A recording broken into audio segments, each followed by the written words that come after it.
I am bold, and I will speak clearly so others may hear what I have to say. Why, thank you. Good day to you. Good day to you too, Bashar. Bashar, Yes. first and foremost, I want to say thank you for what you're doing here, and also thank Darryl, Anka, for channeling you through him.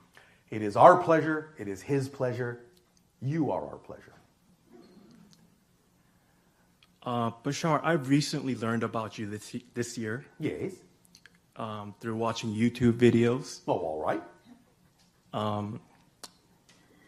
It really resonated with me, all the videos that I watched of you. That would be the reason I would assume you're probably here. If Yes. it hadn't, you'd be somewhere else, and that's okay too. Yes, I've followed my greatest excitement. Why, thank you. I am following mine too. What a coincidence that we both share so much in common. Bashar, I was Yes. wondering if you can assist me. I am assisting you. But remember that I'm assisting you to assist yourself. Yes? Say that again, I'm I sorry. am assisting you to assist yourself. Yes? Yes. That's what I'm assisting you with. Learning how to assist yourself. Thank Becoming you. self-empowered. So Thank I am assisting you. In what way would you like us to reflect to you what you already know to be true? Bashar, 11 Yes? years ago, when I was 22 years old, Yes? I started to lose hair. Oh, all right. And Where did you lose it? Under the couch?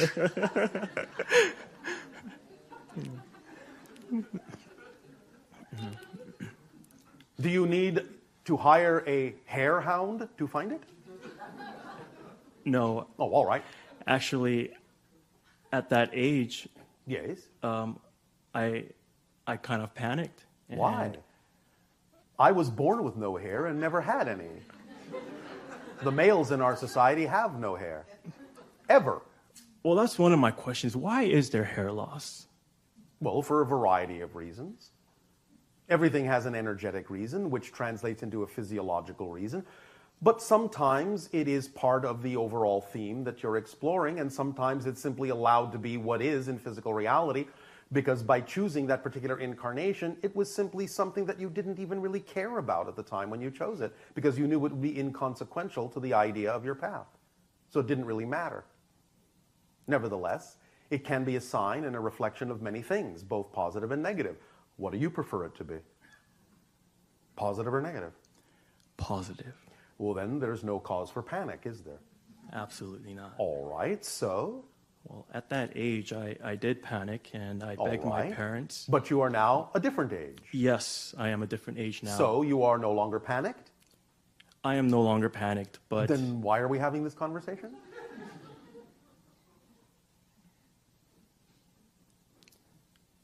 Why are we having this conversation about it? well, I got a hair transplant at the age of 22, Oh, all right, and and how's it working out for you?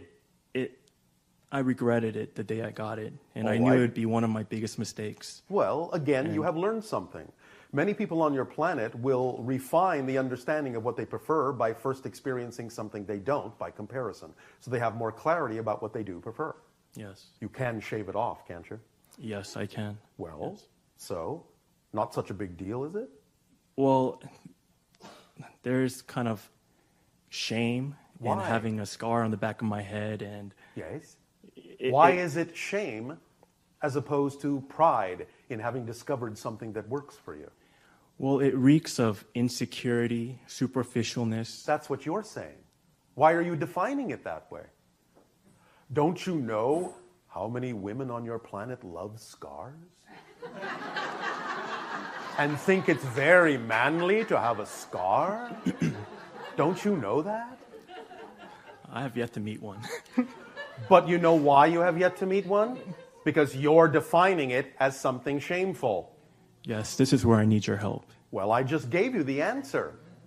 Why would you want to attract someone who has the same definition of shame that you do? So when you change the definition and you relax the idea of what you think other people will think of you, and when you stop thinking of yourself in a negative way and stop berating yourself and negatively judging yourself for the actions that you take and chalk it up to, oh, well, that was an interesting adventure, so what? Then you will attract individuals who will also have the same attitude. Who cares? Really, who cares? Who cares that you would care about? There may be people who care. There may be people who look at it as a shameful thing. Oh, ooh, that was terrible. Oh my God, that's horrible. But those aren't the people you really want to hang out with, is it? Is it? No, it's not. So why be bothered by that? Why not simply know that if you treat yourself with respect in this matter, that there will other people come along who will treat you that same way? Why not focus on that reality? Why give in to definitions you don't prefer about it, and thus continue to experience effects that you don't prefer about it? Are you harebrained? I'm sorry, harebrained? Yes. You understand the term in your language, harebrained? A harebrained scheme? A crazy scheme? Harebrained. Harebrained. It's a term in your language. It's my first time hearing All right. Look it up. But the idea is that you're focusing on the idea of the hare, and you're focusing on the idea of loss and all these other negative definitions about it. I like to end it here. I like to finish it here right now. Finish it. It's finished. Do what you want. Shave it off, grow it again, have it redone another way. It's up to you. It really is. It only matters how you perceive yourself in all of these explorations. These explorations are giving you an opportunity to understand that you have negative definitions about yourself. You understand? Yes, yes. So this experience has illuminated for you how many negative definitions you have about yourself. Yes. Isn't that a beautiful thing to discover so that you can let them go? Absolutely. Then your hair has served you well. Yes. You understand? Yes. Well, can you let it go? Yes, I let it go. All right. Well, thank you.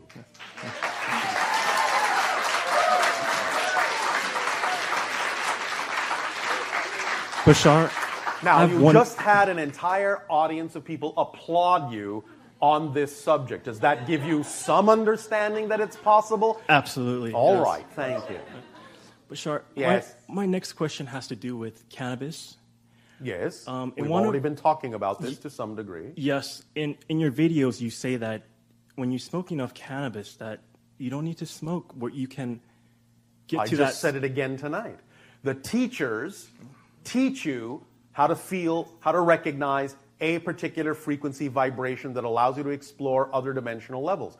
Once that has been instilled within you, once you believe you understand it, once you believe you get it, you can generate the energy yourself and you no longer need the teacher. Continuing to think you need the teacher beyond the timing you actually need the teacher is called addiction.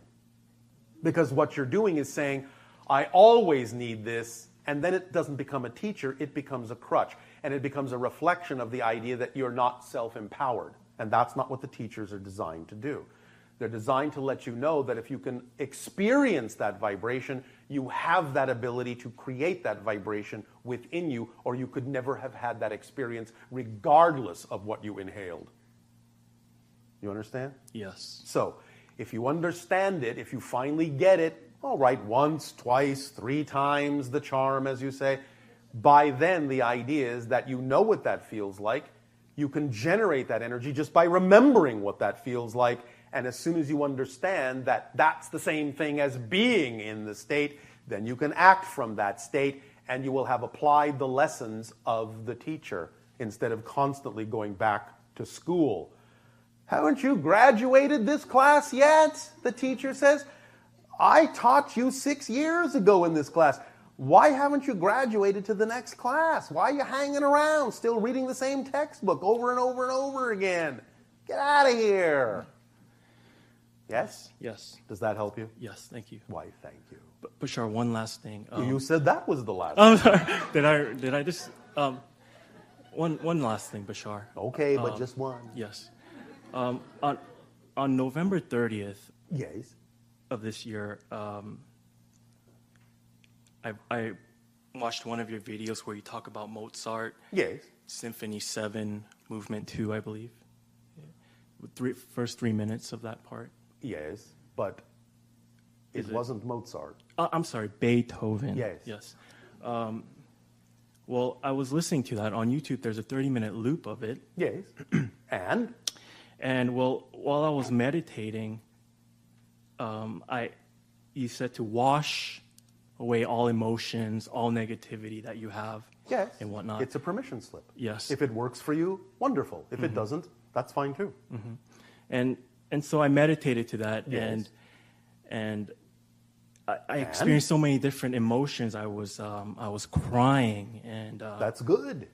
and then I was laughing hysterically. That's good too. And then my head was kind of moving back and forth. Yes. And my hand was also moving like this, like a conductor in an orchestra. Yes. And when are you going to say something unexpected? And then I became Beethoven. Yes. You aligned with that frequency and understood the intention of the creation of that music. Yes. And ever since that, I can't stop listening to music. And I bought Oh, a that's horrible. No, it's What a tragedy. I feel so sad for you. My goodness. How can you stand it? Must be sheer torture. Well, thank you. Yes. Thank you for aligning with the music of the spheres and something that is far more representative of your natural, true vibration. Each of you is a song, a beautiful song. Sing that song to yourself. Yes. All right? Yes. Thank you. Thank you.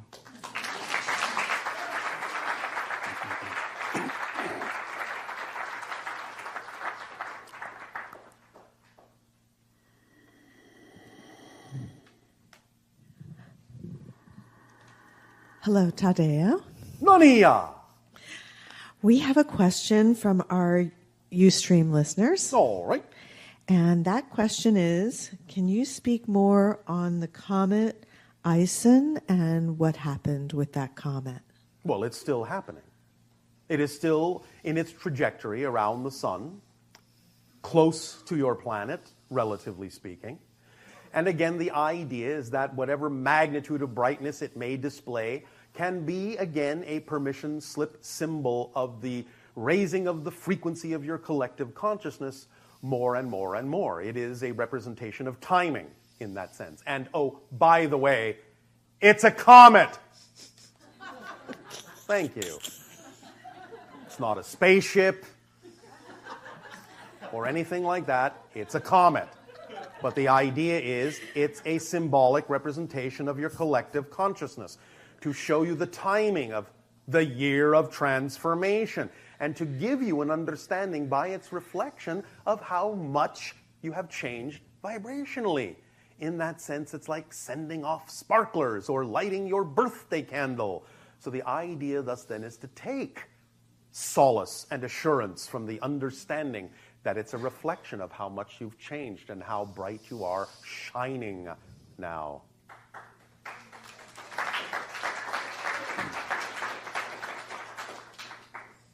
Yippee. Kaye. I'm thinking that on that uplifting note, Yes. that maybe it's time to have the holotope experience. Then we will allow you a very short break and we will continue with the holotope meditation when we retransmit. Enjoy a short break.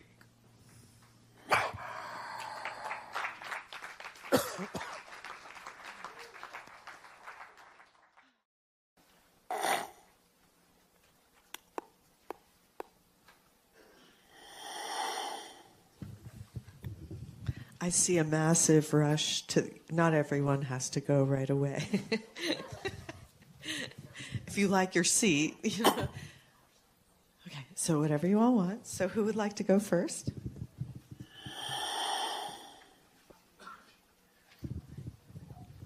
Hello? And a you good day. I had a question. Yes. I was doing some basic math with phi ratio, and times Yes. 128, and it came really close to the Uranus frequency when it's in the audible hearing. Yes. Is there any correlation to that? Yes, of course. The idea is that you're allowing the vibration that leads you into deep mystery to discover hidden things within yourself. That's what that reflection is representative of in the collective consciousness of your planet. Okay. Does that make sense to you? Yeah, I guess so. You guess so. Yeah. Is that another way of saying not really? Well, I was thinking the whole energy of Uranus. I feel like there's even some correlation with the Earth frequency. It's like Well, there's flip always side. correlation with everything that reflects back to you. Of course, there has to be. Otherwise, you wouldn't even be aware that the frequency exists if there was no correlation. So yes, there has to be. The Earth vibration has to have some representative feedback to that vibration in order for you to be able to take advantage of the reflection. So yes, of course.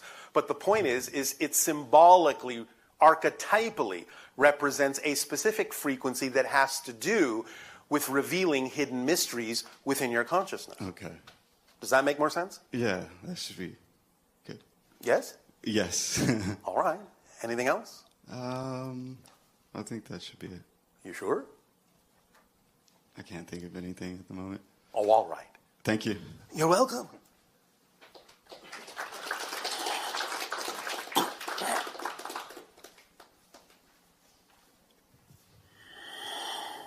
Hello, Bashar. And to you, good day. Thank you. You as well. I'd first like to just express my gratitude. All you. right. Very kind and compassionate that you share with us your Deep ideas. appreciation to you as well. Yes. Thank you. So I'll start by making a few statements. Please. I play poker. And all right. It's very exciting for me. I very much enjoy that. All And right. had a few experiences recently while playing where it really seems as if so basically I had an understanding of how thoughts turn to things. Like people often speak of how you create your own reality with your thoughts. And Yes, not so much your thoughts, but your beliefs. Your thoughts are actually secondary to that. They are a reflection of what you believe to be true in your definitions. But we understand that that can be a shorthand. okay, so the beliefs are at the center, so to speak, and the thoughts and the physical manifestations come thereafter? Yes. Okay. Although, again, not always in the way that you may think. Because you don't always know exactly what the best possible way is for that manifestation to occur that really serves you. Sometimes you think you know the best way, but that's not always the case. You have to just let it come in the way that actually serves you. You have to know that whatever does happen is what needed to happen at that moment to take you through whatever process actually will get you where you really need to be. That is well said. I've also had some experiences like that, Yes. I think. Cool. Yeah, so what I was going to touch on was while playing poker, I've had the experience of seeing how my vibrational state, which I guess I equated to what my thoughts were in that moment, Yes. which may not have exactly been that, but That's all right. yeah, it was interesting to see how just this, there's like a very delicate balance of yes. how to be in, I guess, what you've coined the term of the balance point. Yes. And how that actually results in me having the results that I would like to have. Conditions. Yes, okay. It can often do that, but you can't insist on it. Otherwise, you're not in the balance point. True. I've also had losing experiences in poker, losing at the game where I was still in that balance point. Yes. And you can still learn something from that. Yeah, and I did, and that was right. also quite profound. Yes, it is. But I'd be lying to myself if I said that I didn't prefer to win. That's... A preference is one thing. Yeah, and insistence is something else. And insistence is something else. Yeah. Insistence is resistance. Yes, that's Preference well said. is just a neutral observation of what is more aligned with your frequency. That's all. So there doesn't need to be any insistence with it because it's the natural thing that aligns with you. It is a neutral preference. You don't really have any judgment on it as to the idea of how the manifestation needs to occur, because you simply know that whatever is happening is actually part of your preference, even if it looks like it's not. You see, sometimes people will manifest things they don't prefer, but that may be there for a good reason. And therefore, manifesting something you don't prefer may actually be what you prefer because of what it will teach you. Yes. You understand? Absolutely. If yes. nothing else, sometimes manifesting what you don't prefer will give you more clarity by contrast to what you do prefer. And that's a more positive way to use what you don't prefer. Yes? Yes, I agree entirely with that. Oh, all right.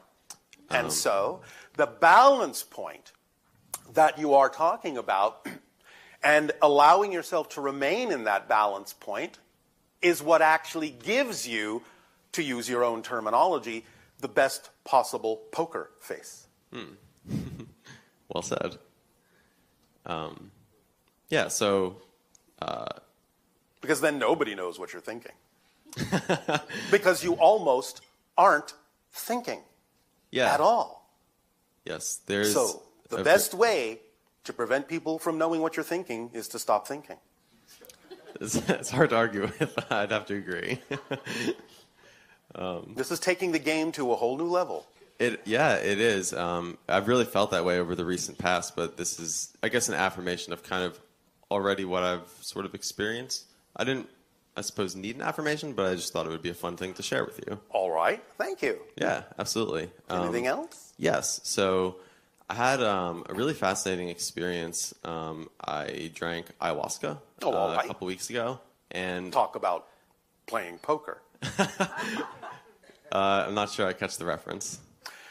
Well, it's not in the negative sense a gamble, but you are allowing a lot of other beings to see your cards. Okay. Yes? Well, I kind of had assumed they were benevolent, so I wasn't really that concerned. Oh, yes. I'm not saying or suggesting that they're not. Yeah. Yeah, no, there was definitely some cards being turned up, to say the least. So I want to share one thing in particular, but before I get to that, I'll just say that the main message I received was basically just to not be ashamed to be human. I thought that was... Why should you be? Yes. Well, exactly, but it kind of took that experience to allow me to realize that there was some sense of shame. Yes. And for many people on your planet, they are ashamed of being who they are, whether that means human or the personalities that they deem themselves to be, all of which are nothing but projections anyway. Yeah, I agree with that. So congratulations. Thank you. On discarding that one. that was a good fun. Yeah, so the thing I found especially interesting was at one point in the night, I got up to use the restroom. Yes. And in the dimly lit restroom, when I went to the sink to wash my hands, I looked in the mirror and I saw my own reflection, and it kind of hit me in that moment what you'd mentioned in a previous transmission about looking in the mirror and seeing a parallel reality version of yourself that isn't actually you, it's someone slightly different. Yes. And it felt very apparent to me in that moment without having previously thought about this idea. All right. That that's what that was. Yes. And that was really cool. And I kind of like looked and smiled at quote unquote myself. Yes. And I just knew there was some like subtle difference. I couldn't tell quite what it was, but I felt like that other individual also felt the same way. It was very interesting. You can create that kind of a reflection which can amplify itself back and forth and allow both you and the parallel version of you to shift in a very accelerated way from that point forward. You can use it that way. Yeah, I feel that something along those lines may have occurred. Yeah, I very much enjoyed that experience. It was all right. Thank you for your creation of it. Yeah, I'm grateful for that. All right. Anything else? Yeah, that's what I'm trying to think of right now. I very much enjoy interacting with you. It's a lot of fun, but I'm not sure I have really anything else worth sharing right now. That's all right. You don't have to. Yeah, Everything you have already shared makes you, in our opinion, a 5-card stud. Cool. Well, thank you very much.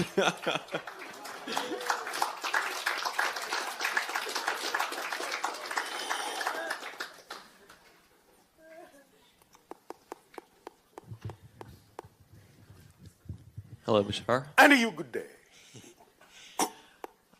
So my question is about how to balance my logical mind with my emotional mind. Yeah. Because I seem to IQ with EQ.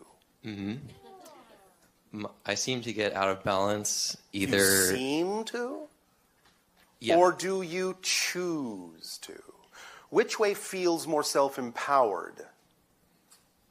Choosing. Because if you're choosing to be out of balance, at least you know you're in control of that and can change it.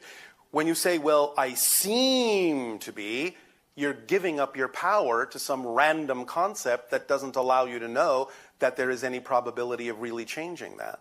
So the first step in changing it is to admit and take responsibility for having chosen it, because then you're in power to change it. Now, you may not know why you chose it, that's fine. But it will be in your unconscious mind somewhere a definition that made it seem logical to choose that. That's what we have described before as the motivational mechanism within all of you. This is a given law. You will always, always, always move in the direction of what you believe to be in your best interest. You will always immediately and automatically move away from what you believe is not in your best interest. So if you can see yourself choosing things that you know are not in your best interest, and you understand the motivational mechanism we've just described, that can only mean that you must be making what is in your best interest seem to not be, or what is not in your best interest seem to be. That's the only reason you would choose something that's not in your best interest, is you have a definitional belief attached to it that makes it seem to be better than the alternative. You understand? Because if people, for example, are afraid to move ahead on their excitement because they have a belief that something bad will happen to them, and they believe that not moving is a safer bet, they will stay where they are. They will keep choosing the safer bet because they have attached to their excitement a negative definition of the outcome. So you'll avoid it at all costs. When you realize that that may be the kind of definition you've attached to it, you will realize that doesn't make sense. It's illogical. And as soon as you realize there's no reason to attach a negative definition to your excitement, then that definition is gone. And you can start choosing things that you know are in your best interests. Because you will have cleared out the definitions that would make it seem otherwise. Is this making some sense? It is making some sense. Can you apply it to any specific definitions within you that would allow you to choose things you know are not necessarily in your best interest? I guess I would have to become more conscious of all my choices. I guess so. Well, let me ask you this question, because again, this is usually the one for your people that will typically, not always, but typically reveal what the definition is, the fear-based definition is. And the question is, if you were to actually move forward on your passion in life, what are you afraid might happen?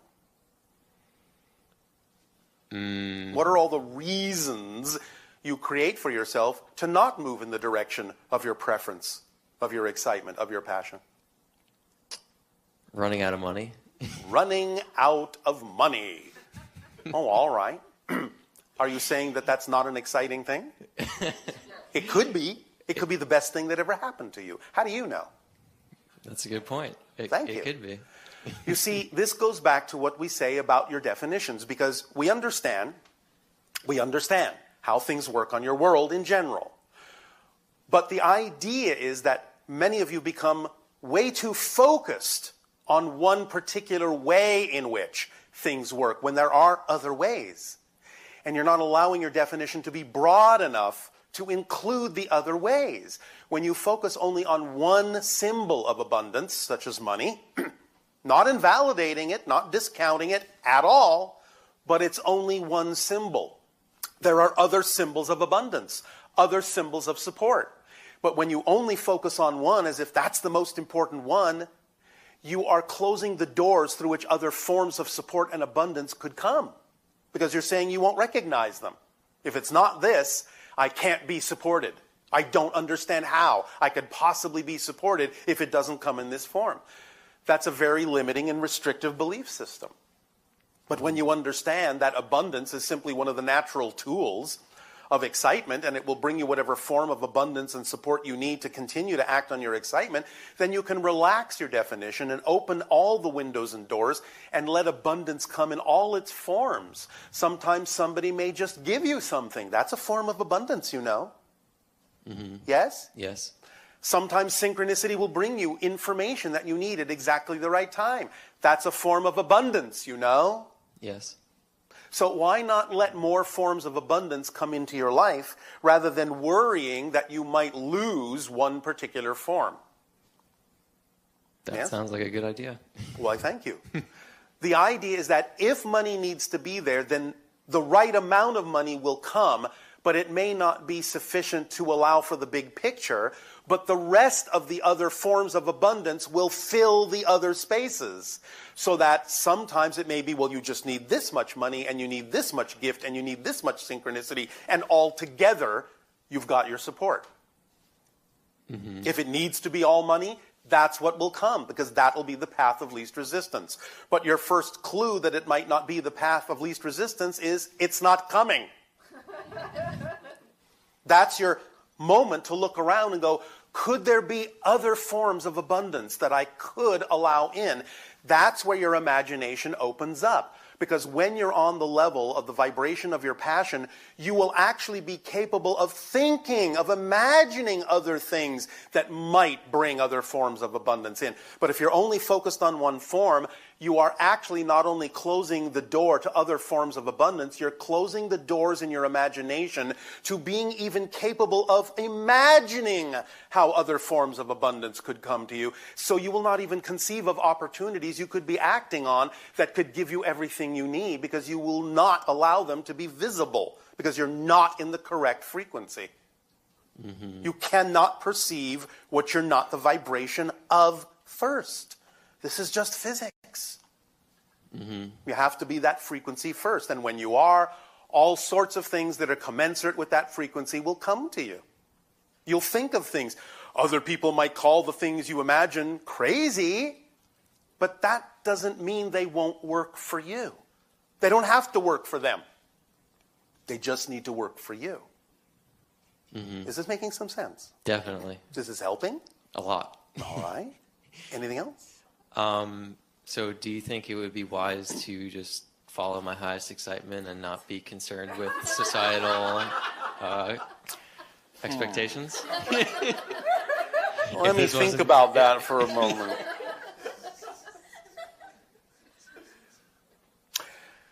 Please understand this. The philosophies you think are what you're hearing are not philosophies. We're actually giving you, literally, an instruction manual for how reality works. We're literally giving you formulas. You follow? Yes. It is no different when we say, act on your highest passion every moment that you can, to the best of your ability, taking it as far as you can until you can take it no further, with zero insistence or assumption as to what the outcome ought to be. That is literally an energy formula. It is physics. It's an instruction manual. It will activate everything you need. It will leave nothing out. It will give you all the tools in the kit of excitement, because it's a complete kit, and nothing relevant will be left out. And all you have to do is remain in a positive state no matter what happens, and you will get the beneficial effect. This is an instruction manual, absolutely no different at all than if someone gave you an instruction manual to operate a piece of machinery, to learn how to drive one of your automobiles. You would say, the instructions say, find the key. Oh, this must be the key. There's a picture of it. Yes, looks just like it. Put it in the slot called the ignition. Oh, all right. Put it in. Turn it this way. Turn it this way. The engine will start. Yes, I hear it started. Now, step on the brake. Step on the brake. That's that one according to the instruction manual. Put the car in gear. Okay, that must mean this thing here. And now step on the gas. The car should move. Oh, yes, it's doing that. Why is it doing all of that? Because I followed the instruction manual. Simple as that. What we are giving you is literally a description of how reality works. It's literally an instruction manual. So if you actually do it as precisely as you can, like you would for any instruction manual, you will see that reality is already working. The instruction manual we're giving you doesn't mean it's not working. The instruction manual we're giving you is giving you an opportunity to experience that it already works in a positive way for you instead of a negative way.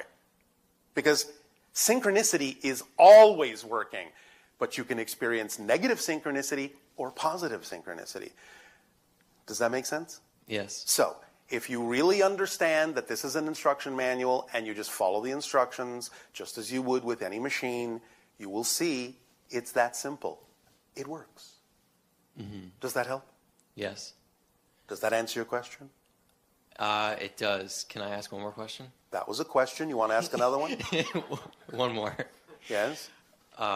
What if you follow the instruction manual and follow your highest excitement and you end up in a less than preferable state? Thank you for bringing that up. You see, this, as you have just said it, is the absolute crux of the issue that all of you have difficulty with. When you say, if I follow my excitement, what if something less than exciting happens? What you have to realize is what you've just said is not a definition of excitement. It's a different definition. You follow me? To say, I am acting on my excitement, but something can happen that's not representative of my excitement, is not a definition of your excitement. By definition, when you are in your excitement, nothing can happen that you don't find exciting, even if it's what you don't prefer. You find it exciting because you know that to stay in that state means you will extract the benefit from it. So to say something bad can happen when I'm acting in my excitement, when I'm in my state of excitement, is an oxymoron. It's a contradictory definition. It's not a definition of excitement. It's a definition of a completely different reality experience. The reality experience of, I think I'm acting on my excitement, but I find out I'm not. That's the definition you just gave me. It's not a definition of excitement. So that's why it's so important to be clear about your definitions. Your definitions have to be purely representative of the state that we're talking about, or they're not that state. Your definitions will be only commensurate with whatever state is reflective of the definition you're creating. And that's a different state and a different reality experience altogether. Yes? Yes. Is that making some sense? Yes. I guess what happened is I followed my excitement and then I Didn't get what you preferred. didn't get what I preferred. But why should you? That's what I'm saying. You see, when we talk again about acting on your passion, it has to be done for its own sake, not because of what you think is supposed to happen. Because, as I said, sometimes you will get things that objectively, neutrally, you may recognize are not things you prefer. But you have to know it's there for a positive reason if you're actually in a positive state. If you don't know it's there for a positive reason, you're not in a positive state. I understand. You have to know that no matter how it looks, no matter how it was created, no matter what anyone else's opinion is about it, you, by staying in a positive state, can only extract a positive and beneficial effect from that circumstance, from that manifestation. The bottom line is, it doesn't matter what happens. It only matters what you do with what happens. That's what matters. Matter. That's what matters. The circumstance doesn't create the material. The state of being does. Is this making sense? Yes. Are you sure? Yes. All right. We'll see. We will. Thank you so much. Thank you.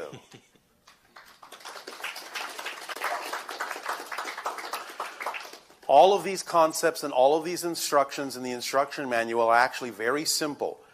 Once you get the hang of it, once you practice, once you wrap your mind around understanding them as a literal instruction manual, it will not seem complicated at all. Good day to you, Bashar. And good day to you. First, I'm excited to be here, and I appreciate the opportunity. It feels like this was synchronicity that I needed at this point. I'm Yes. experiencing a really challenging period in my life. Congratulations. How exciting. Challenges are representative of the themes you chose to explore in this life. Challenges don't have to be negative. Challenges can be defined as fun.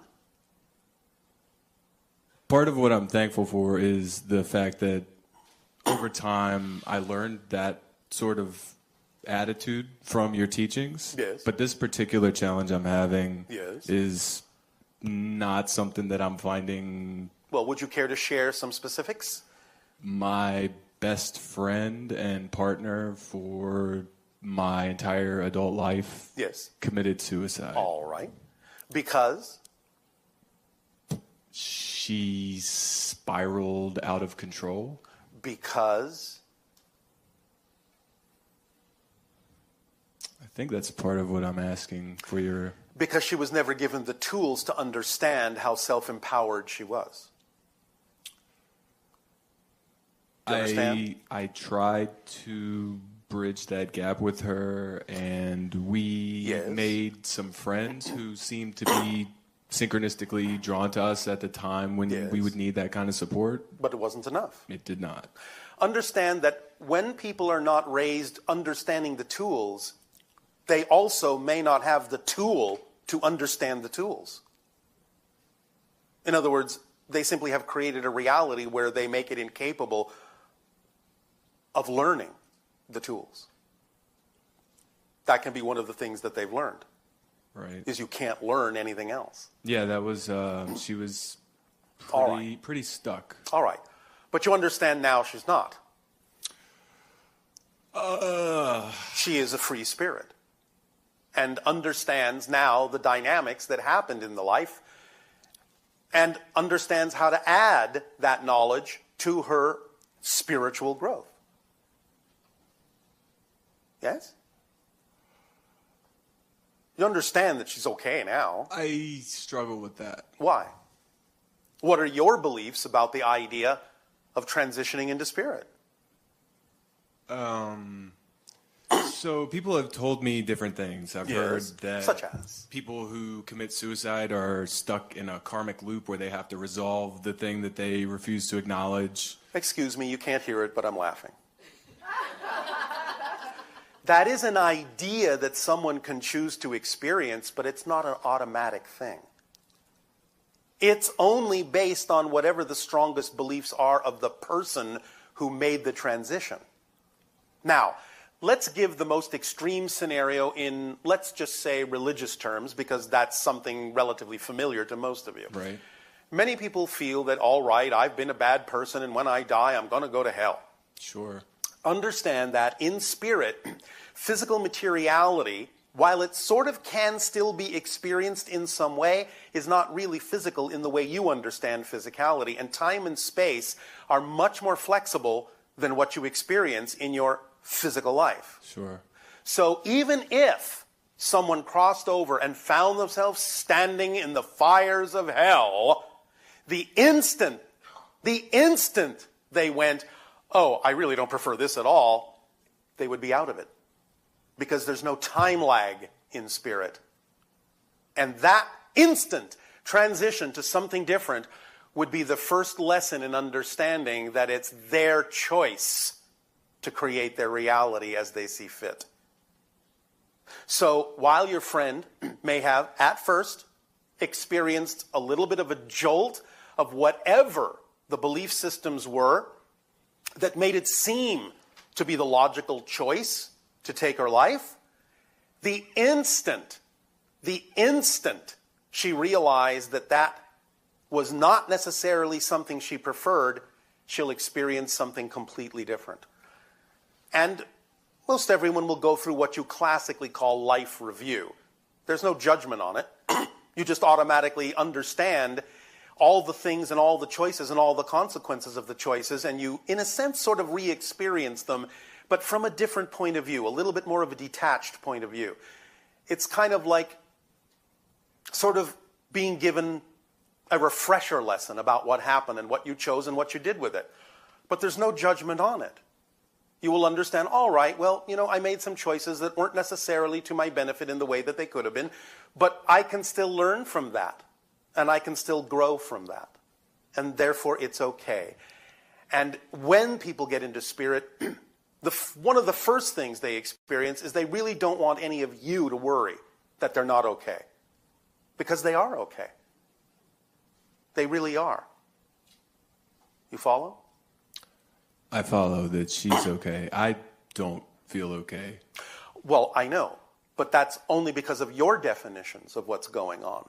So the idea is to remove the limitations from your own definitions so that you understand that sometimes the timing of one person who you are very close to going into spirit before you, no matter what the methodology they may have chosen, is an opportunity for you to stretch yourself to reconnect to them. So in other words, going into spirit is an invitation to you from her to reach for her. And that starts putting your attention more in the direction of the spiritual concepts that will actually assist you in life. Yeah, absolutely. That's why I'm here right now as well. Yes. So by allowing yourself to know that she is still in existence, closer than you think, many of you are really only separated from the spirit realm by just about this much frequency. And in fact, it's actually closer than that. Let me inform you of something. This is how it works. Understand that in a sense, I'm just going to use these terms to make it an easy illustration. In a sense, spirit is your natural state. Physical reality is just a projection of consciousness. You never actually leave spirit to become physical. Your spirit doesn't leave the spirit realm and go into a physical body. Right. You are still in spirit right now with her. You've never left. Neither of you ever left spirit. You are just still dreaming that you've left. She's woken up from that dream. But you're both there. So she is interacting with you on a whole other level of yourself that is already in spirit. The more you raise your frequency to become more your version of the you that is always in spirit, the more sensitive your physical senses will be to being capable of communicating with her in spirit, because you are already there with her and have never left. So you will start being able to see through the dream of physical reality, which is one of the reasons she left before you did. Because you had an agreement that she would help you learn how to be more of yourself. And this is one of the ways in which she's helping you do that, by reminding you through us that you are both in spirit right now, and that you're only dreaming that you're not, and only dreaming that you're separated, which you're not. Yeah, I have the intuition of that being true, and I feel that urge to reach to her. Then do so and see what synchronicity brings you that will hone your senses so that in time you will actually know that you are communicating, and you will not feel that there is really any kind of a disconnect. Did I attract this circumstance to myself? You both agreed to it. You both agreed that this is how it would work, that this is what you would need at this point in your life to elevate you to another level. We understand that from the physical human perspective, it can at first feel painful and that you can miss the person. We understand the concept of your grief, and we're not invalidating it at all. We're simply saying you can take that energy and understand that it is the energy you're feeling of them. Many times when you grieve, when you miss them, when you cry at what you perceive to be their absence, the paradox is the reason you're feeling that is because they're actually with you. Do you understand? Many times when you remember them and you suddenly find yourself crying, that's actually your reaction to the fact that they're with you.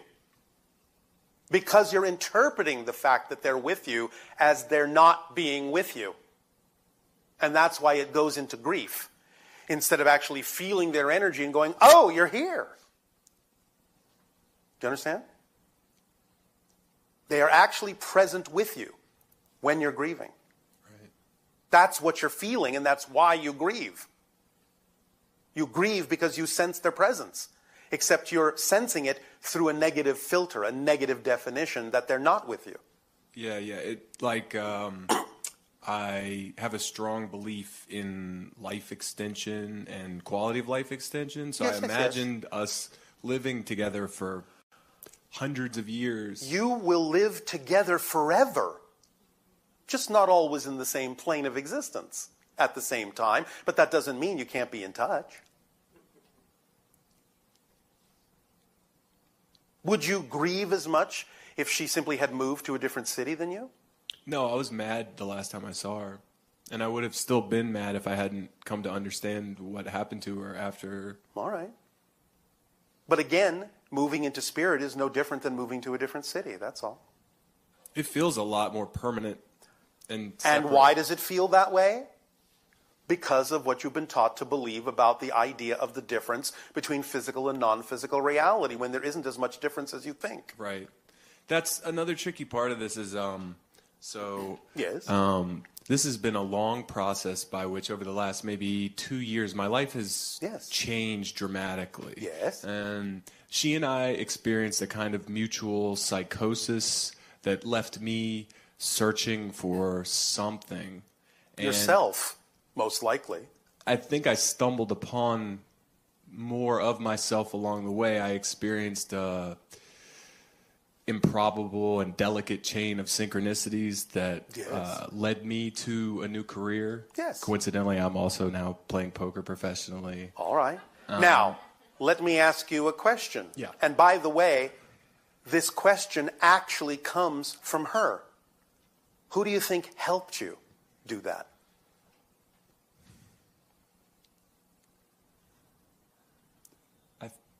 How about some credit where credit is due? You weren't alone in finding that path. She was with you and helped you. Turn here, look at that. Pay attention to this. Look at that synchronicity. She's been with you. She's never really left. I'm not saying spirits hang around waiting for you to call them. They have lives of their own. But she will always be with you when you need her to be. And it's easier for her to do that, again, in spirit, because space and time are not barriers there. So again, when you feel the grief, feel it. That's all right. Just understand that what you're feeling is actually the energy of her presence. And that when you are grieving and crying and missing her, you are processing her energy to help you understand that she's actually with you. If you actually start going fully through the grieving process, you will actually, at the end of the grieving process, when you finally let go of those definitions that are negative, you will actually be able to feel her very strongly. Yes? I did feel in the original difficulty that we shared together that there was a way of understanding it that seemed very much like that she was beckoning me down some path that I didn't understand. Yes. But again, it's just so different than the concept of what I expected of my life to be. Congratulations. Why would you want your life to be everything you expect it to be? How boring would that be? Well, I guess I know what's going to happen for the next 50 years. I might as well kill myself. Yeah, but I could take some comfort in that. It's like... Can you really? No. Trust me, you won't. Trust me, you won't. You may think you will, but you won't. As soon as you become restless, you'll start looking for adventure. You'll start looking for a challenge. You'll know you're not growing. And as soon as you know you're not growing, you will feel like you're dying. Yeah. I went through that. And then you'll start living. I wanted to die when I felt like I had put myself in a corner where my growth was no longer on the path that it could be the highest version of myself. Many of you will do that. You will force yourselves into a corner, because when you're in the corner, there's nothing to do but turn around and see the way out. Now, again, if you're not given the tools to do that, you may actually take yourself out, because you can't know that you can turn around and see the way out. But you had enough understanding, and she also helped you understand that you could simply turn around once you were in the corner and find your way toward her, toward the light, in your own way. Yes? Because if you actually did take yourself out, trust me, when you arrived in spirit, she'd be standing there going, that wasn't the point. You missed the point. I was trying to give you an information to help you. You missed the point. Oh, well, let's move on. So don't miss the point that she's attempting to give you. Live. Live. Because there are many people who are physically alive who are dead inside. Don't be a zombie. Unless you wish to be. Nah.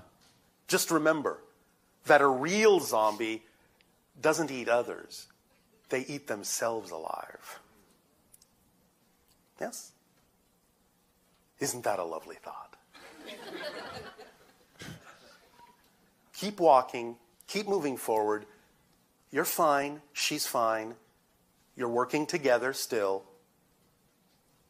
Lighten up on yourself. I know I need to lighten up on myself for sure. Then just do it. There's no reason not to, except the ones you create. Right. That would be her message to you. Just do it. It'll be fine. Just do it. Trust her. Yes?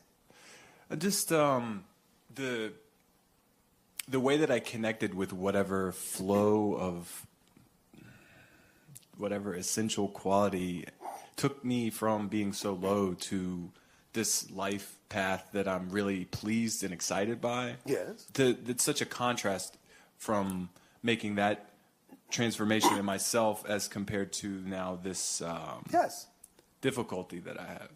You don't have difficulty until you define that you do.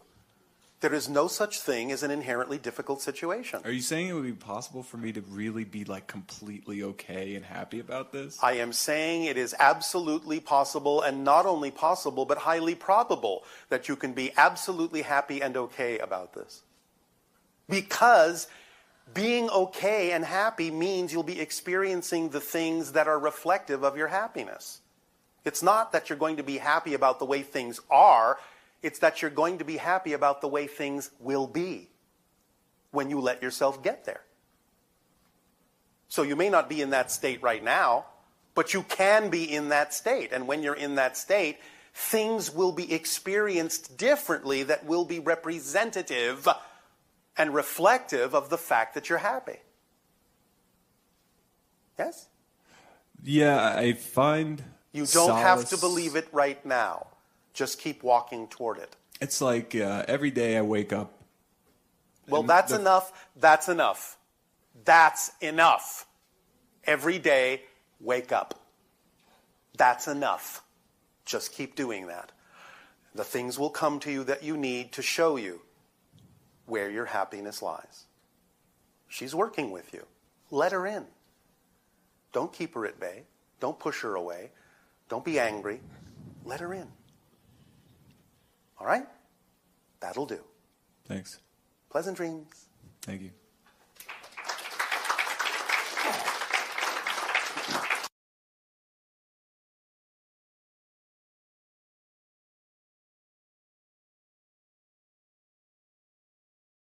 Good day, Bashar. And a you good day. So with the recent movements toward disclosure, that is going to happen either way, probably, right? It will to some degree, but remember that at a certain point, depending upon how the winds change, it may have more or less of a challenge in doing so. So don't rely on that.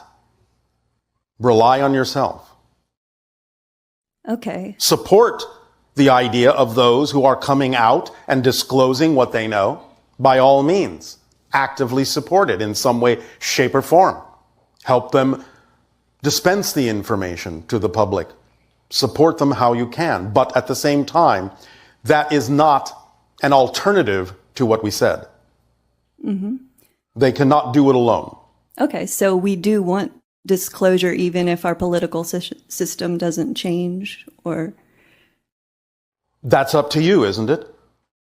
You decide what world you prefer. You can choose a world without disclosure. It's up to you.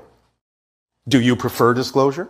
Do you prefer open contact? Yes, I prefer it. Then actions taken in that direction and in any direction that would remove any particular challenges or roadblocks to it being a path of least resistance will be something that you can take action on, yes? Yes.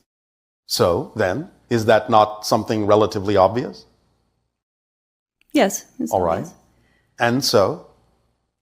I would like to take this opportunity to ask you what your perspective is of your relationships with beings, Sasani beings that I've been interacting with through as channeled entities.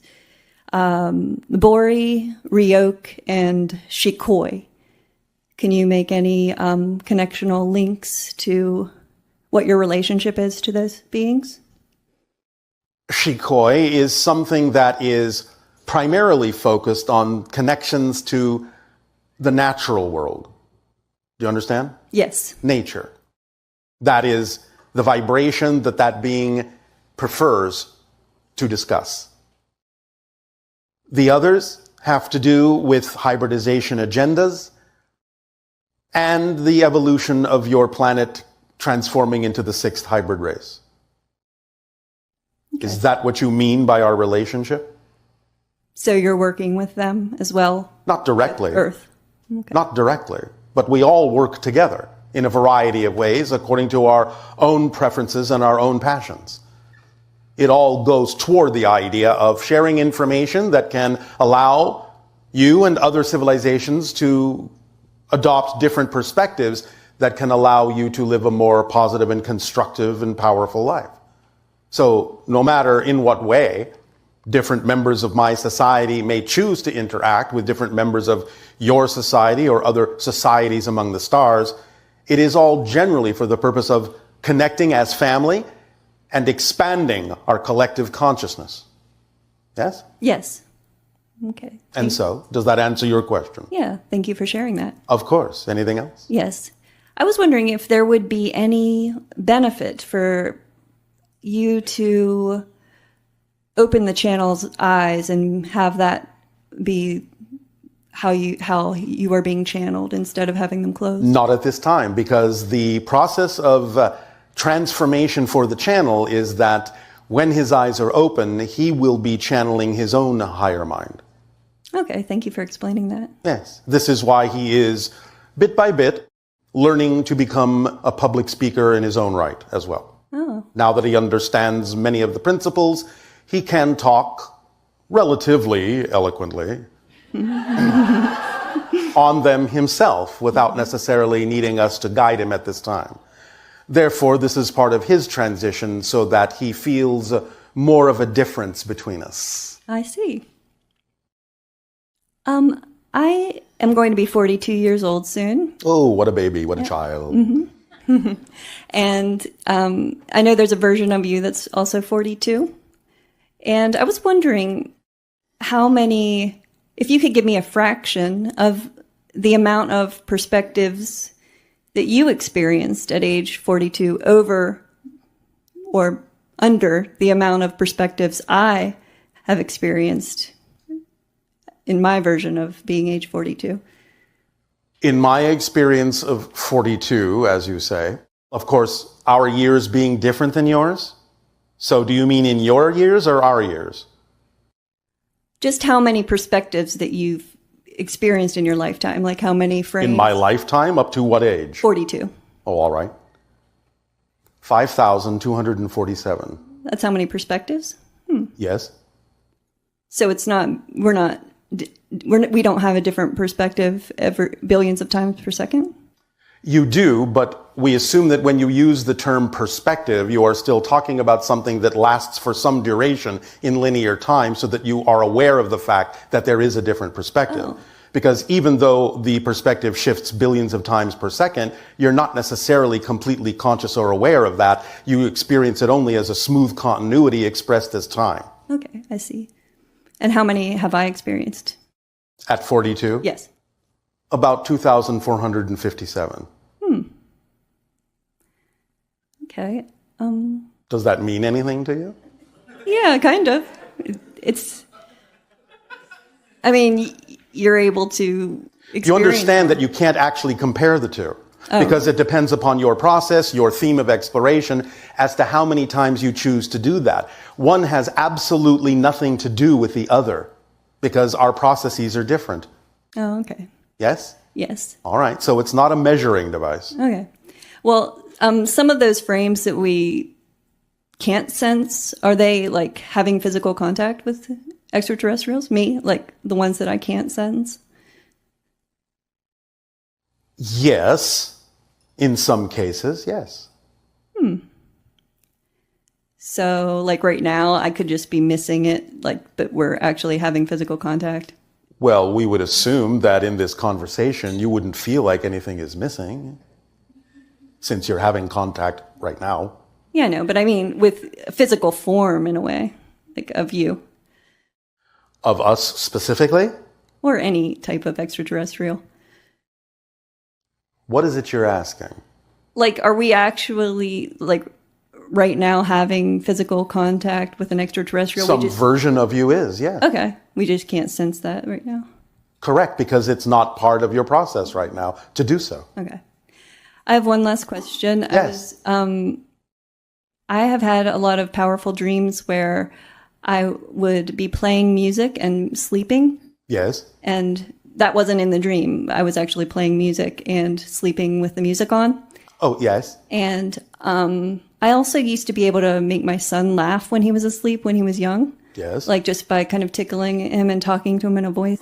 Yes. And I was just wondering if you could explain the mechanics of that, so we're still connected somehow to our physical reality when we're sleeping? Well, of course you are, otherwise you'd be dead. Okay, so... You always maintain that connection until you're done. Mm-hmm. So even when we're asleep, is there any... Yes, of course. Otherwise, again, you would be dead. Mm-hmm. Do you have any suggestions on how... How to die? No. Like how I could become more... lucid? Yeah. I mean, to use that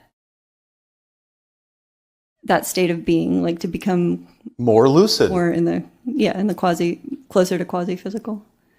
Well, closer to quasi-physical is a different thing to some degree.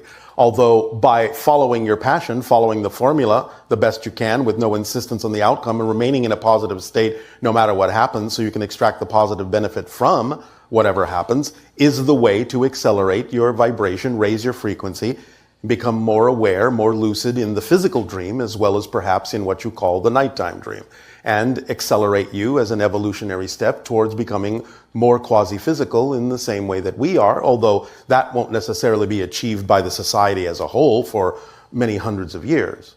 But individuals can experience flashes of it now as part of their process of awakening, yes. But you can, again, just follow the formula and allow synchronicity to bring you what you need.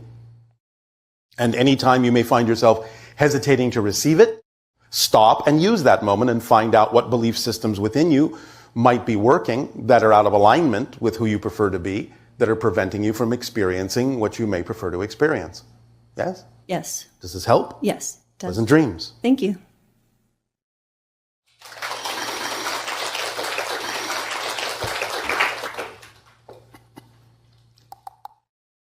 Hi, Bashar. And to you, good day. Good day. So big, heavy talk today. And just for everyone in the room, how can we take the best possible actions to shift the energy back while maintaining a positive state and not going into lower states of fear or Did I not just mention the formula? follow your highest excitement? What's the rest of it? I know that many of you remember the first part. Take the action. Act on it to the best you can Yeah. with, No expectation. well, not so much the idea of using the term expectation, though we understand it can be that, but more specifically, no insistence or assumption as to what the outcome is supposed to be. And then remain in a positive state so you can extract the benefit from whatever manifests. Because even if what manifests is something you objectively don't prefer, you have to know from a positive point of view that it must be there for a reason. And if you know it's there for a reason, you will remain in a positive state and you will be able to extract a beneficial effect from having remained in that state. Whereas if you assume that it's an interruption or something is wrong because something didn't manifest the way you thought it should, then you will only experience the negative result of that thing having manifested. The idea is to know that everything can serve double duty. And again, even if you objectively, neutrally realize it's not something you prefer, knowing it's there for a reason will allow you to realize how you can use what you don't prefer in a way that you do. That is the formula to follow. Does that make sense? Yes, and it's just always great to hear you say it again. Because again, the idea of staying in that positive state really just comes down to realizing that if you don't, then you are telling yourself that there is more benefit in choosing something other than what you prefer. If that is the case, That's not possible. well, it is. You can choose something you don't prefer by having a belief that says you actually do prefer it. That's why you have to get in touch with what the belief is that would make you see something that is out of alignment with you seem to be more beneficial than what would actually be beneficial to you. That's why it's so crucial to get in touch and make conscious what those belief systems are. Yes? Mm-hmm. Once you discover what that belief could possibly be, you will see the illogic in it. You will see the nonsense in it. And once you see that, then that belief is gone. Mm-hmm. But you have to know what it is. Otherwise, if it remains unconscious, it will simply keep triggering you to believe that choosing things that are not to your benefit are actually to your benefit. Or vice versa, that things that are to your benefit, it would make you believe that they're not. At least not as much as what it is getting you to believe you should choose. This is called the motivational mechanism. Yes? Yes. Does this make sense? Yes. So, does that answer your question? Yes. So follow the formula and vote 1 month before, guys. All right. And for other viewers. Okay. Up to you. Yeah, suggested. Thank you. Yes. Yes. Next question. What's my average? When we did a private session, I asked you about what's my average vibrational rate range. Can you give me that? And what? Right now? Let's go with the 3-day average range. A 3-day average of 3 days you haven't experienced yet? Yeah, the previous 72 hours. Oh, previous. Average 25th to 75th percentile range. Yeah. About 158 to 165,000. Okay. Does that help? Yeah, it dropped. Okay. You know why it dropped? I don't. Could you? Because you asked for it. I did. Because why do you need to know? If you are following your passion, just follow your passion. You don't need to keep measuring your vibrational rate. You will know that if you're following your passion, following the formula, following the instruction manual as precisely as you can, you will maintain the highest possible vibration at that moment, but also understand that sometimes the vibration needs to fluctuate because different states require different frequencies for you to accomplish certain things. You don't always stay up here. Sometimes you have to lower your vibration to use what you learned up here in a more applicable way down here. But again, as we have said, It's not necessarily about looking at the idea like this. I'm up, I'm down, I'm up, I'm down, I'm up, I'm down. The idea is to look at it like this. I'm up, I'm down, but I'm higher than before. I'm up, I'm down, but I'm higher than before. I'm up, I'm down, but I'm higher than before. So that you're constantly climbing even while you're fluctuating up and down, because it might be necessary for you to do so, to do the things you need to do in physical reality. That's a different way to look at it. Yes? Yes. So, by thinking that you are lower than you should be or lower than you were, you're sort of looking at the concept in a more negative way, which lowers the vibration. Got it. Yes? Just know that I am always doing the best. Just know that you are always exactly where you need to be. And if you find out that you're not where you prefer to be, then simply keep acting on your passion and it will correct the idea of the vibration and raise it accordingly. Got it. Yes? Does that help? That helps. All right. Next. Will that do? One more question. Oh, all right. All right. So I had this really interesting highest excitement idea this morning. Yes. And I like to get your point on that. Oh, all right. I recently bought these energy, 0 point energy machines that are just wonderful. I don't know how I can describe that to you even better. Oh, all right, if you say so. What do they look like? It's like a tower. It's got some Tesla stuff and it's a tower, some Tesla life stuff, machine, and another one called the Miracle iCube. So, what makes you certain that they are 0 point energy machines? Well, that's what the founder told me. Are they, from your perspective? No? Okay. However, are they beneficial for me? They can be. If for nothing else, they can certainly function as permission slips to allow you to tap into your 0 point energy connection more strongly by using them as permission slips. Mm-hmm. But they themselves are not designed to specifically be 0 point energy transformers.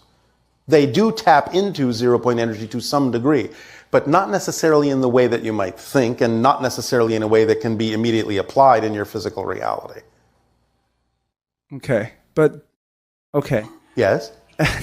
So my idea was I can send that energy to people that needs it and who want to who wish to accept it by matching the frequency and making their own energy be that same vibration. Yes. Who would like to accept it by matching their frequency to that. Yes. And also who are matching the energetic frequency of sending me dollars. Why only dollars? And other forms of abundance. But let's just play. Let's go with dollars. All right, let's go with dollars. Yeah. And then so it becomes like a money generating machine. I see. Yeah. And then I just make sure, set the intention. Yes. And collect dollars to show up in the best way possible. Okay. And is that permission slip, is that true as I'm living into that as a knowing that's true for me? Since you had to ask, the answer is no. Okay, so I will not ask that. Too late. Too late. But again, you might benefit from relaxing your insistence that abundance has to come that way. For you to recognize. You mean in the form of money? Yes. Okay. Because it might, but does it have to? As long as you are supported in some way, shape, or form that allows you to continue to act on your excitement to the best you can, why do you care what form it comes in? That's the real question. As long as it does what you need it to do, why do you care how it looks? So it's all well and good to do the exercise.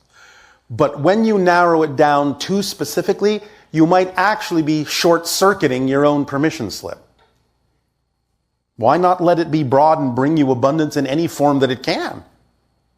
Why so narrow a field? Got it. Yes? If you can answer that question for yourself, you will have a greater understanding of what belief systems you have. I have a belief that is not, I'm believing in something that is not for my highest good. That is something that I don't know the exact belief right now, but I will work on that. All right. And again, you might also ask yourself if you are simply doing this as a means to an end instead of something that is actually representative of your passion. Because many times people will say that they'll focus on things like money, thinking that that's just the way to get them to be able to do their passion, instead of focusing on the passion and letting the passion bring the money or whatever form of abundance will allow the passion to continue. If you're only focusing on a means to an end and it's not really your passion, then it's not necessarily going to work the way you intended because you're working it backwards. Passion contains everything you need. It is a complete kit, leaves nothing relevant out. So if money is necessary, it will come. If gifts are necessary, it will come. If an opportunity to trade is necessary, it will come. If what you need comes in the form of synchronicity, it will come. If your imagination gets inspired and opened up, it will come, because those are all forms of abundance. But letting the machine work in the way it was designed, instead of focusing on the idea of the minutia of the mechanisms within it, as if that's going to make it work better, is not really a deep understanding of how things work. Does that make sense? I'm focusing on the weeds and not trusting versus stepping back. Well, you're trusting something, but you're putting your trust in the components of the machine instead of simply the output of the machine. Because it's not really necessary for you to understand all the components, in much the same way that it's not really necessary for you to understand how an automobile on your planet works for you to get into the seat and drive it.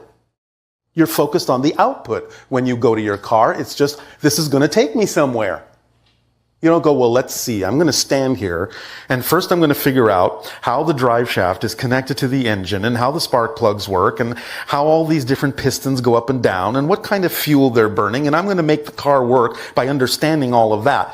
It's all well and good to have an understanding of the mechanism if your passion is to work on cars. But if it's not really, and the idea of your passion is just to get where you want to go, then just get in the car and go. That's the difference. It seems, and I hope it's not just me, that there's that something not 100% in the trust of following the formula. All right, I understand. We understand very simply, very clearly, that it might be challenging for many of you to understand what it is we're saying, that the formula really is actually literally a description of how reality works. It is literally an instruction manual. But it's up to you to understand that it works that way, because if you don't understand it, it'll still work, but it may not work to your advantage.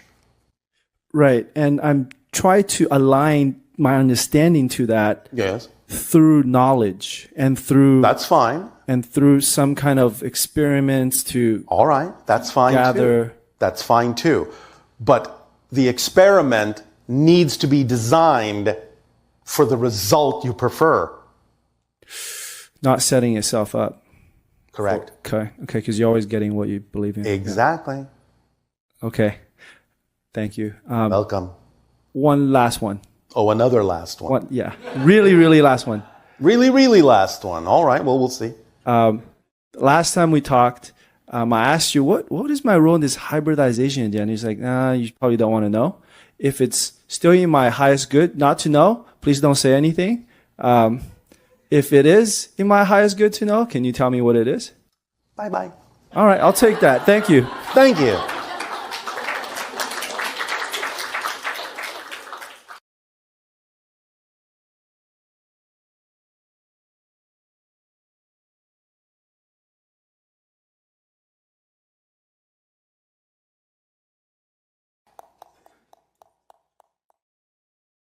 Hello, Bashar. And to you, good day. I'm sure you've answered this at another time, but doesn't matter. Every time is the first time. Thank you. I've worked with traumatized communities and exciting. And those who've survived atrocities. Yes. How can I reconcile the belief that we co-create our reality with the fact that atrocities happen to groups of people, the indigenous, the Holocaust? All right.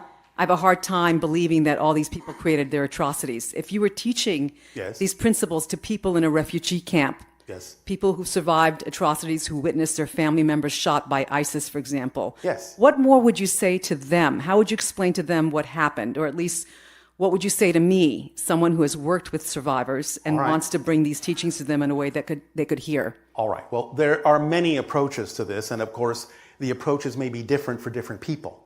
Yes? Yes. We can't necessarily give you a panacea for everyone.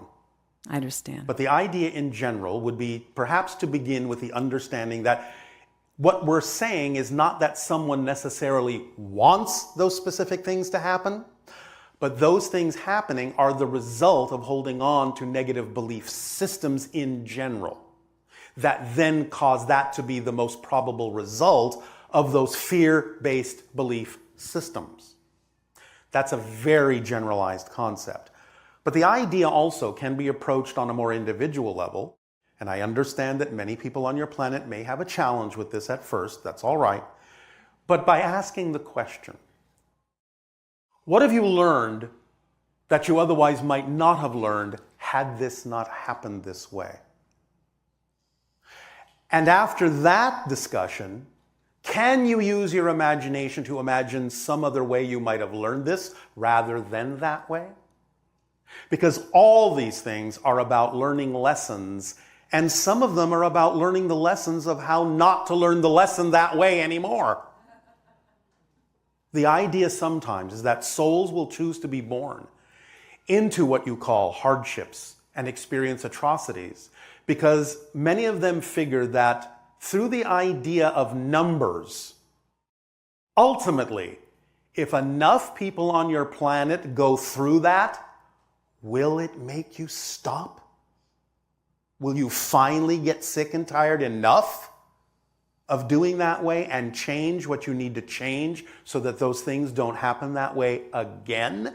How much more will you put up with? How much more will you allow to continue that you know will probably result in those kinds of experiences? When will you open your eyes? Is this making some sense? Yeah. Is this helping? Somewhat. All right. I know this is a process, and again, I understand that there may be some challenges and some complexity to this, and a process that you may have to go through. But it can begin for many people with what we have just said. Getting them to examine their own fear-based beliefs about their sense of worthiness or lack thereof can be a beginning.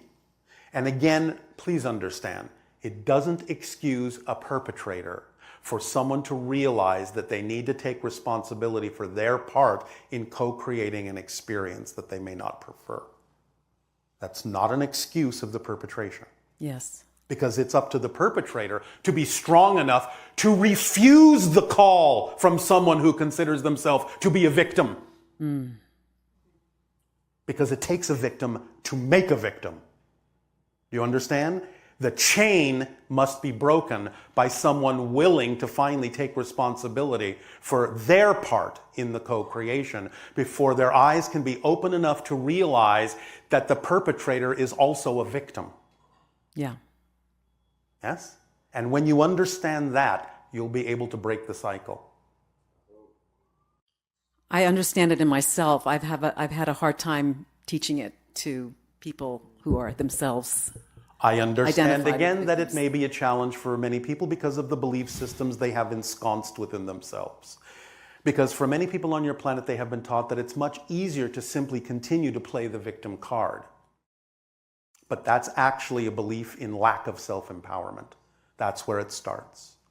A feeling of disconnection from source. It's important to teach people they are as powerful as they need to be to create whatever they need in life without having to hurt themselves or anyone else in order to attract or create it. It's about letting people understand how things work, and that even when they feel out of control, the true paradox is they actually have to be in control to create an experience of being out of control because they're controlling that. And when their minds are open to the power of paradox, and they see that they can never actually be out of control, but that they can use their control to create an experience of being out of control. When they see the difference between those two states, they will begin to wake up and take some more responsibility for what they create in their lives, or what they are afraid they will create in their lives, which is tantamount to the same thing as wishing it to be so. Because people who believe they are victims truly believe that in their heart of hearts and truly find themselves unworthy will go out of their way to prove it over and over again by attracting perpetrators who are too weak to refuse them, to drive the point home that you should feel sorry for them because, see, I was right, I'm a victim. Is this helping to dissect this a little bit further? Yeah, I mean, part of the challenge for me is having worked around human rights, people working in the human rights field, who then have accused me of being blaming the victims when I try to empower. And all right. So there's this. That's your challenge to find ways of describing what we're describing to you in this way. But that doesn't guarantee they will understand you, because again, sometimes those people shout the loudest who also believe themselves to be victims. Yeah, but you may never get them to understand that, and that's all right. That's okay. All you can do is do what you do. You share, you give people options. That's how you help. What they do with the information you share is none of your business. That's right. Because it's their path, and you have no idea what they may need to experience on their path. But I can guarantee, and you can guarantee, one thing. Whether they learn that in this life or not doesn't matter, because everyone is an eternal and infinite, indestructible being. And if they don't get it now, they'll get it somewhere. And it's not necessarily your job to say where, how, or when. Just give them the option and let them deal with it when they believe the timing is correct. And it may not be in this life. But as long as you've given it to them, at least it's in their toolkit. And maybe somewhere down the line in this life or some other level, they will sweep away the dust and see the beautiful gem that you have left for them, finally recognizing the gift that you gave them. Thank you. Thank you. That's very helpful. All right. Another question I have is, there are those traditions, and I'm sure you've again answered this before, traditions that teach us that it's important to become free of desires. And well, so again, terminology may be confusing. Okay. The idea of desires, of course, like any word in your language, can mean positive and negative things. So again, if there is the negative use of that idea, then yes, of course, it's important to be free of that to some degree. But the positive use of the idea is tantamount to what we're calling passion in life. Yes. So you just have to understand how you're using the energy, not get quite so caught up in the terminologies that can go either way. Because different people may mean different things with different words. Exactly, yes. So understand the intent of it, the energy of it, and then you will understand what you're talking about. So the negative energy of desires, is that the insistence on something? Is that what they're really talking about? Yes, because you think you know better when you don't. Okay. And therefore you create this relatively negative attachment to things having to be a certain way in order for things to go the way you want them to go, as opposed to simply knowing that if you get what you need, you will be fulfilled. Because needs will fulfill you. Sometimes your wants may coincide with what you need, but very often on your planet, because of fear-based belief systems, the wants come from the idea of the fear-based ego. And what you want often will not necessarily align with what you actually need to fulfill you in life. So it's very good to understand the difference between wants and needs. Everything you need will fulfill you. Everything you want won't always. Yes. Make sense? Absolutely. So let synchronicity show you what you need, and you will be fulfilled. Okay. Does that help? That helps. Thank you. I have one more question. Do you now? I wanted to talk about the heart and the mind. So some teachings devalue the mind, tell us that it's in the way of making spiritual progress. Is that the physical mind, the way you define it? The physical mind is the physical personality, yes. It's the belief systems that make up the idea of, again, the emotions, the thoughts, the behaviors, yes. And so how is the heart connected to the higher mind? Or the higher mind sends a vibrational energy that the heart feels more purely because it's not yet filtered through the belief systems. But then it bounces, shall we say, it reflects off the heart to the physical mind through the belief systems. And the degree to which the belief systems filter it so that it's not necessarily in alignment with the reflection from the heart shows the difference in how many negative belief systems may be being held onto by the physical mind. Yes? Yes. And how is love and compassion? How's that connect? Is that are those heart? Well, again, the heart does have a higher type mind? of thinking.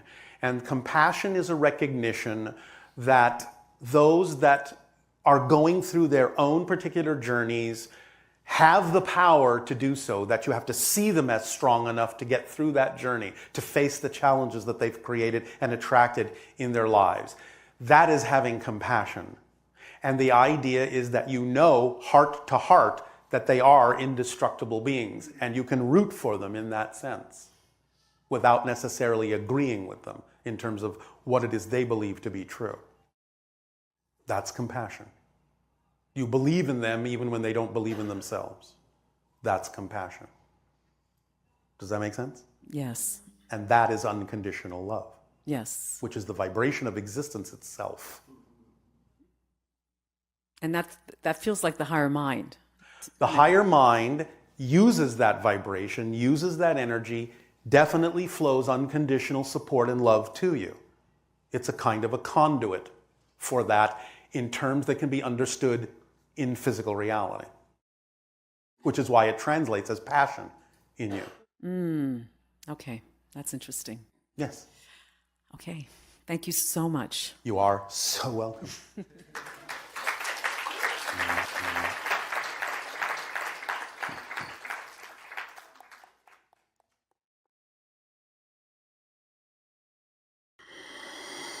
Nice to meet you. And to you, good day. So Darryl in a video said that he had an experience with a UFO. My ship. That's correct. Yes. Yes, I know it's correct. Thank you. I, in the late 90s, with my mom and my stepfather, saw a very similar ship in New Jersey. Yes. Actually, a very similar experience entirely, where it shot off in outer space, at the speed of light. Darryl said that experience took him to now be a channel. Yes, it began him doing research that ultimately led him to understand that channeling existed, and therefore was willing to go into that particular experience of learning that as part of his research, which then fulfilled the agreement that was made for him to do this with us in this life. Right. Was there a purpose in which I had that experience? To some degree, although it might express itself somewhat differently. I believe that from that experience is what put me on a path of being somewhat agnostic. I didn't resonate well with many different religions. Yes. And I didn't really look too far into spirituality until this last year. Yes. Probably due to this last year being a very horrific time for myself. Oh, horrific. How exciting. And what did you learn about yourself from that experience? Well, I think one of the reasons why I shunned religion is because it wasn't very tangible to me. All right. Where when I realized that spirituality and extraterrestrial five-dimensional beings are somewhat intertwined, it gave me a sense of realization that this is something tangible. Yes. Obviously, because I had a physical experience with exactly. it. Yes. Where do you want to take it?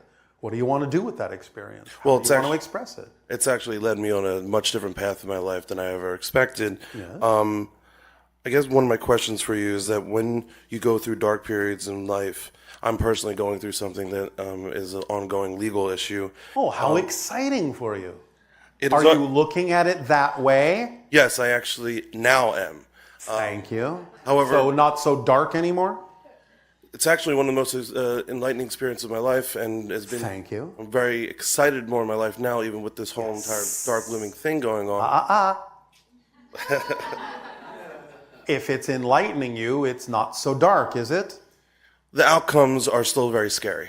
Why? Well, don't you trust your synchronicity to bring you what you need?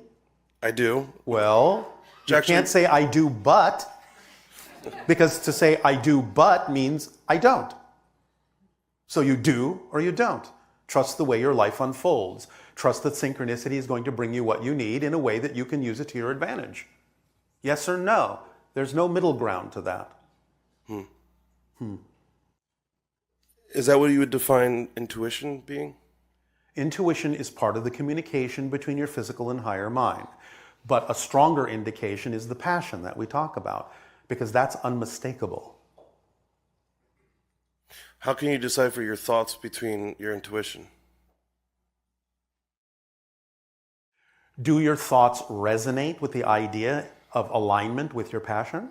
Well, sometimes negative thoughts creep in that you have. That's fine, because if they don't creep in, you won't know they're there, and then you have no way of letting them go. So you have to stay in that moment when they creep in, not try to get past it. Stay in that moment and find out what you would have to believe is true about yourself in that circumstance that you would experience a negative thought.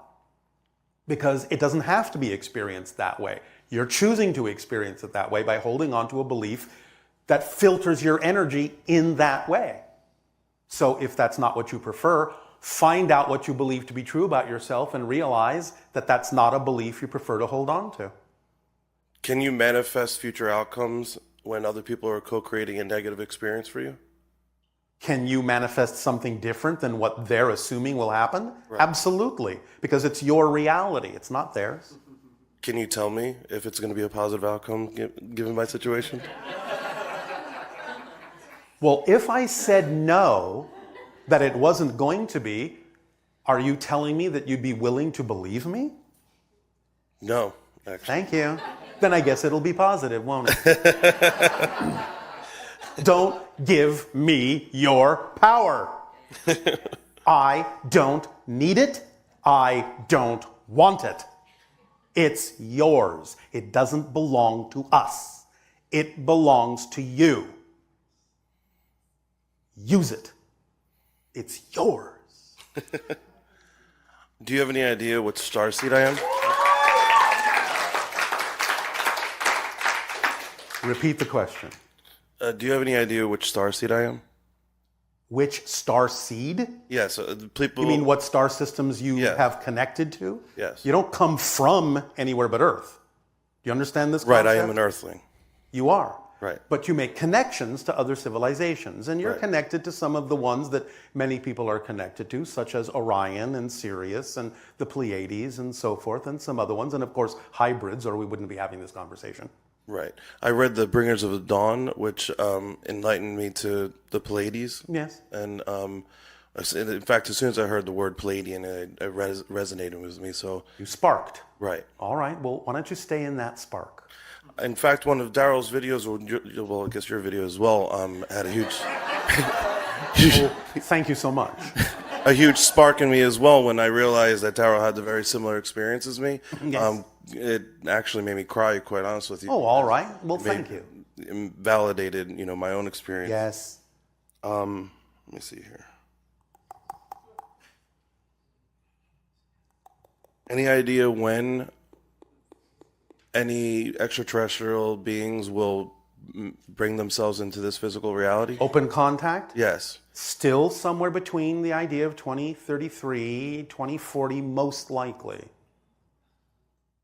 Will that bring down the idea of religion? Wouldn't that conflict with religion? Not on the version of Earth that they're going to land on. It'll already be meeting them halfway. Remember, there are simultaneously multiple versions of Earth. So the versions of Earth that may not be able to resonate to that won't experience a landing, won't experience contact. The versions of Earth that do resonate to it will. Which version are you going to be on? Staying in the concept of dreams, what are reoccurring dreams? Do they have any different meaning than other ones? Yes, and of course it can again mean many different things. It can be representative of kind of a touchstone where you keep touching into something that has information for you.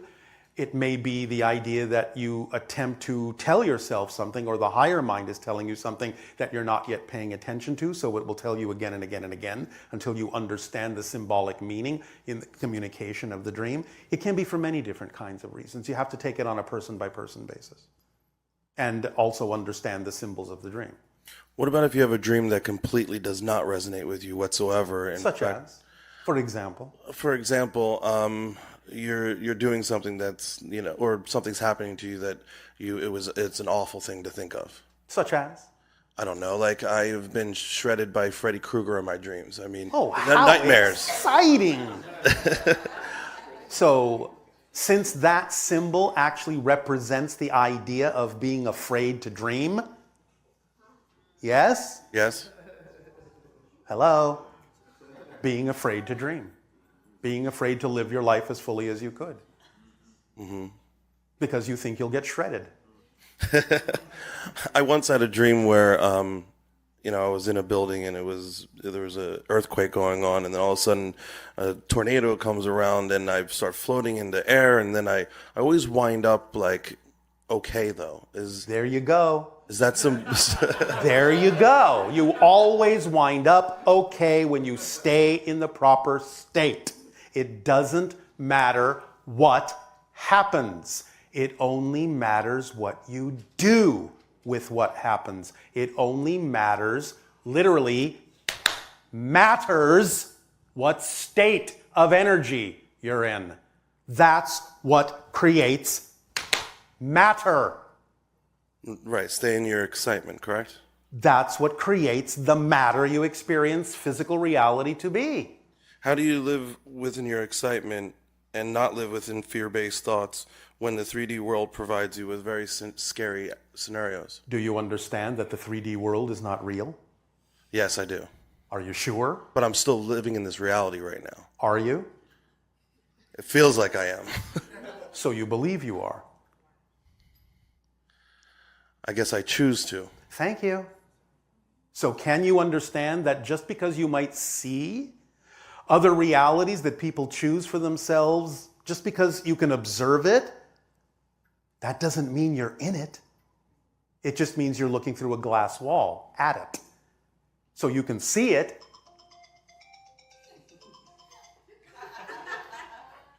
Sorry.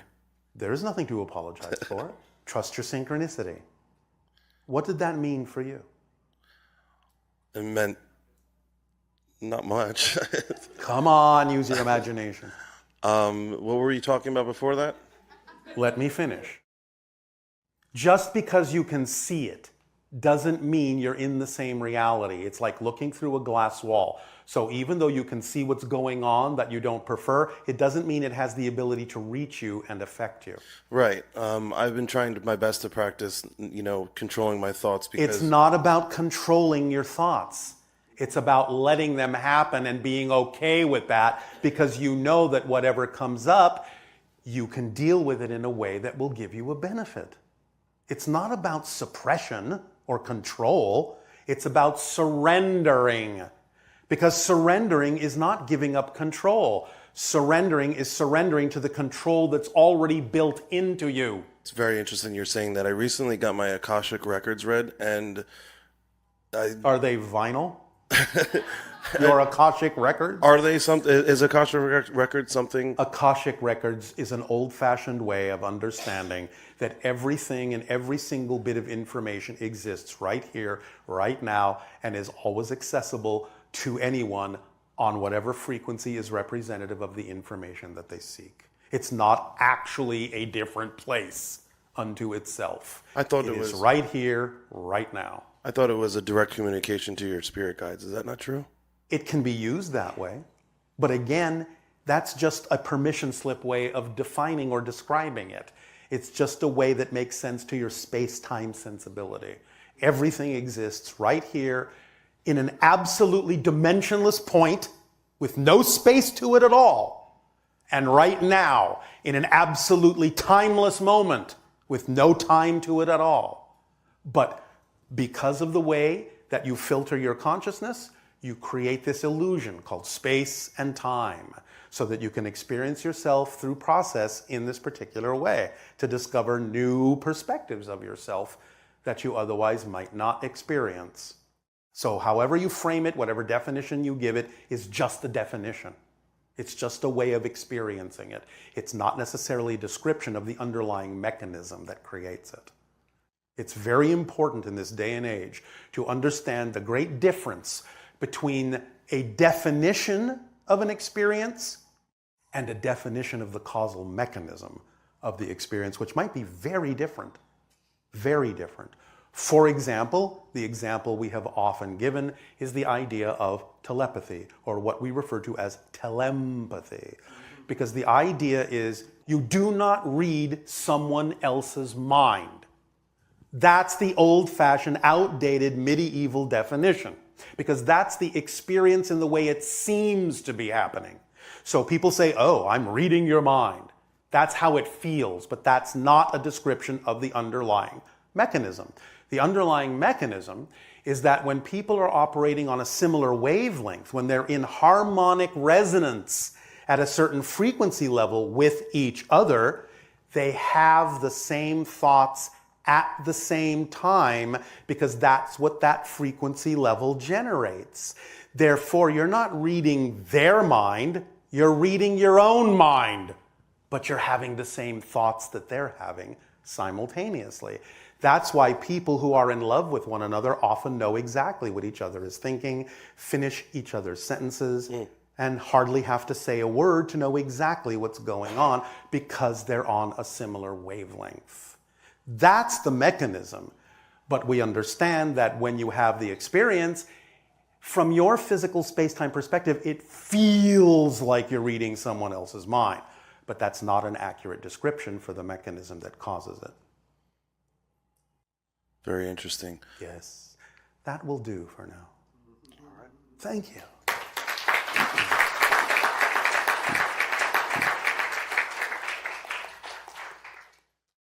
Thank you for being here. I am not there, but thank you for the sentiment. Well, please tell me what my spirit guides are trying to tell me so I can connect with my family. Which family? Physical or non-physical? Both.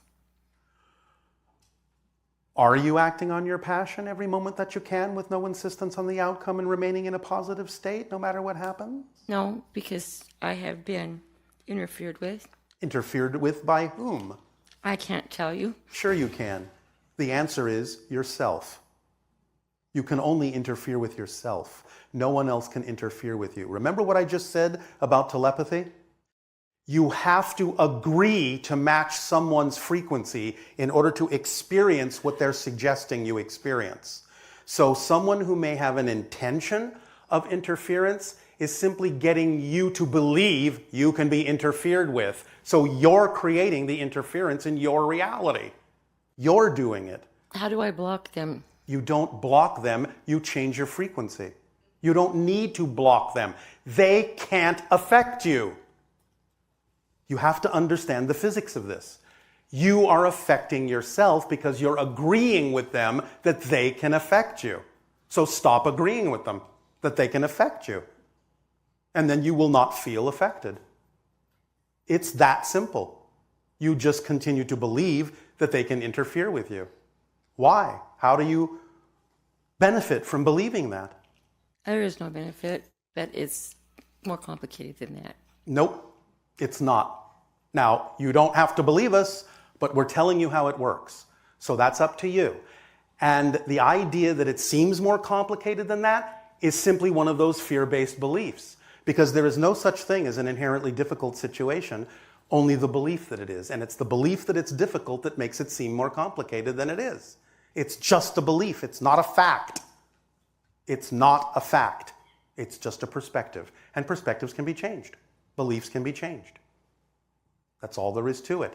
So if you want to keep believing that it's more difficult than that, that's up to you. But we're telling you it doesn't have to be. Okay. So, will that do, or is there something else? Well, what do you see for my future? What do you see for your future? A place far, far away from here. Which would be where? I can't tell you. Because? You wouldn't understand. Sure I would. It's far, far, far away from here. Are you talking about another dimension? Or are you talking about something on Earth? Not on Earth. All right, so why wouldn't I understand the idea of another dimension? No, I'm not saying that. Well, what are you saying? I'm just asking you what you see. Do you understand right now that you are not being clear in your own self-communication? You're being mysterious. You're hiding things. You think others won't understand you. You're isolating yourself, and that's why you feel the way you do. I'm isolating myself because some have made me feel that No one has made you feel anything. You have chosen to feel that way because you choose to believe they can make you feel that way. You're not getting how this works. You are this close to freedom, but you're refusing to understand the mechanism. Have you ever heard the phrase, we go back, we go forward? So? How far back do you think I go? Far back? Mm-hmm.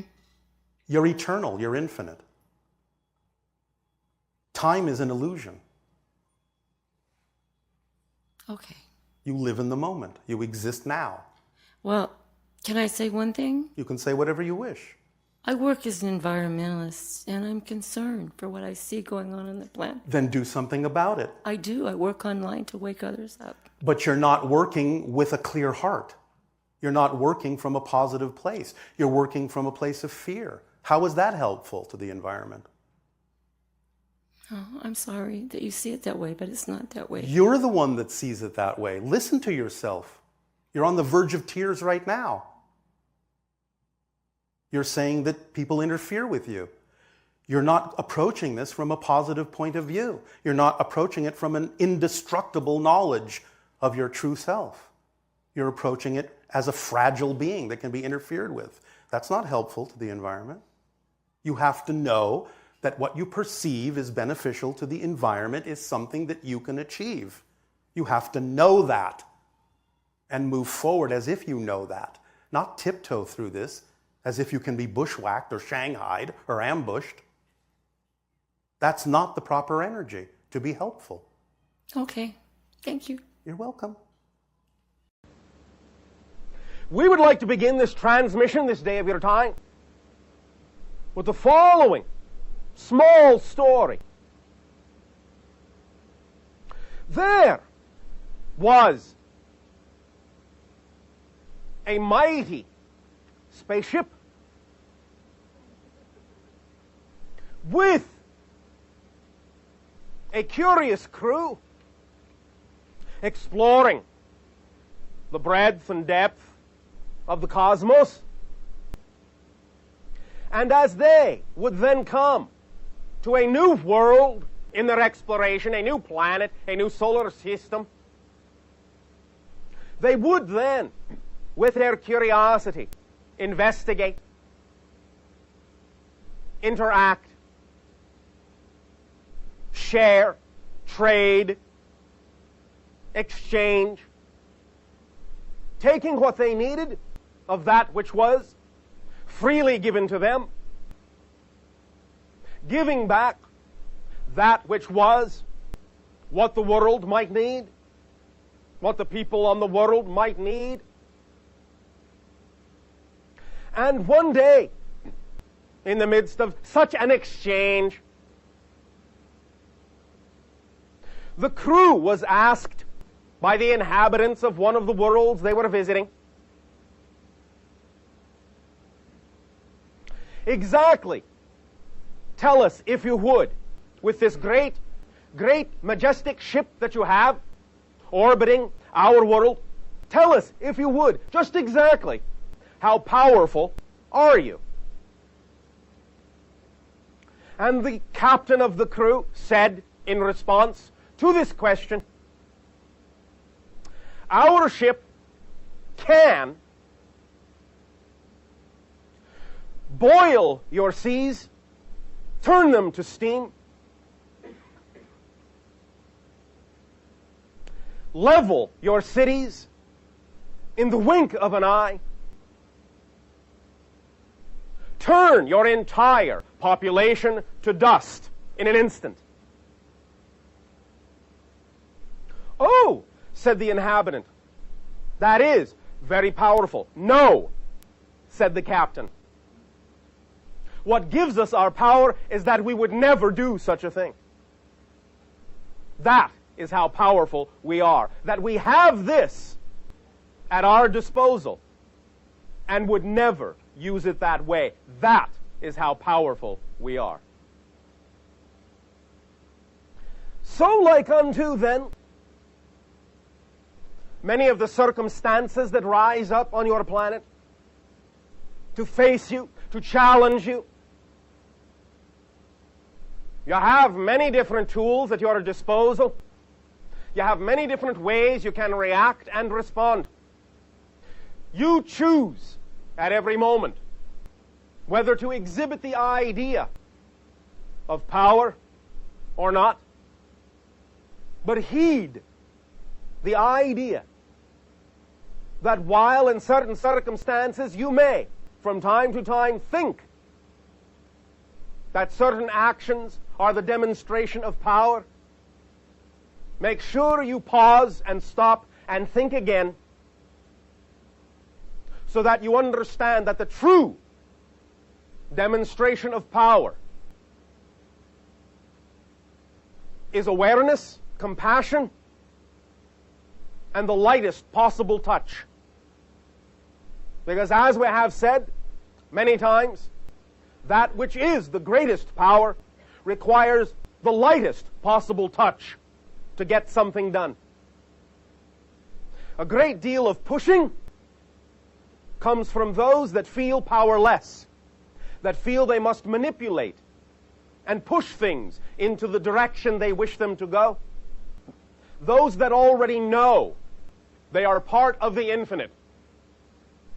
Those that already know there is no power greater than what they are already a part of, need not exercise a demonstration, for they will know that in their allowance all things will fall into place, and that that allowance is the greatest power that can be reflected to anyone else.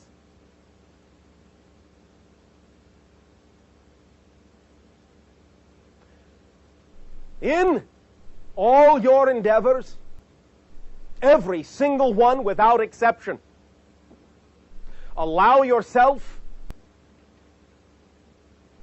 that degree of immaculateness, that degree of precision, that degree of composure and wholeness. And as the channel has recently discussed with some of you, the idea wholly is to step into the void, to step into the nothing freely, willingly, and most importantly, gracefully. For as you dive off of that diving board of familiarity, resistance in the dive will only allow you to hit the water hard. Grace in the dive will allow you to slip through the surface of the water effortlessly. You are all on the edge of the diving board. Now, in this time and place on your planet, the changes that have begun, the changes that are happening now, and the changes that will continue, it is up to you each and every single individual one of you, as to how you will experience the event of every change. The changes, in and of themselves, do not have to manifest in any particular way. Change will occur. The methodology, the presentment, the effect of how you experience the change is up to whether or not you dive with resistance or dive gracefully. But dive you will. Because you have decided to dive. You have placed yourself by choice on the edge of the board. You have invited the unknown into your reality, and it has answered your invitation. Do not fear it. It is what you want. It is what you have asked for. It is what you have prayed for. Do not fear the form in which it comes. It comes in the form it needs to come in. For you to be challenged, for you to grow. Each and every one of you, according to your kind, according to your belief, according to your vibration. Embrace the unknown. Embrace the change. Within it, you will find the rest of yourself. We salute you for your courage and your strength and your boldness to have chosen such a challenging world. It only shows you that you are that powerful, that you knew your power would be sufficient to handle the challenges this world presents to you. Know that, behave as if you know that, and you will see and feel and experience your world becoming the world of your dreams as you become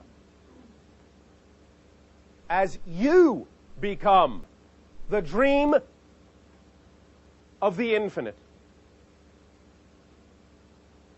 As you surrender to yourself, to your true self, and become the dream you were dreamed to be, so too will your world become a reflection of that dream. Let go your expectations and assumptions. Let go your definitions. Let go of who you think you are.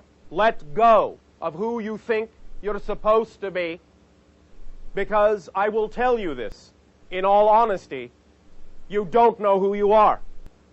You don't know who you are. You don't know who you are. And I will tell you this, that is exactly as it should be. When it is all right, when you are comfortable with not knowing who you are, then can you truly be who you are. Then can you truly reveal unto yourself who you really were created to be. But only when you stop thinking you know who you are is this possible. It is all right to not know who you are.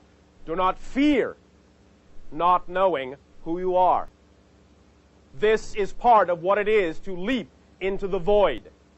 For only then, when you have allowed there to be nothing, can there be something. If you hold on to something, then there will always be nothing.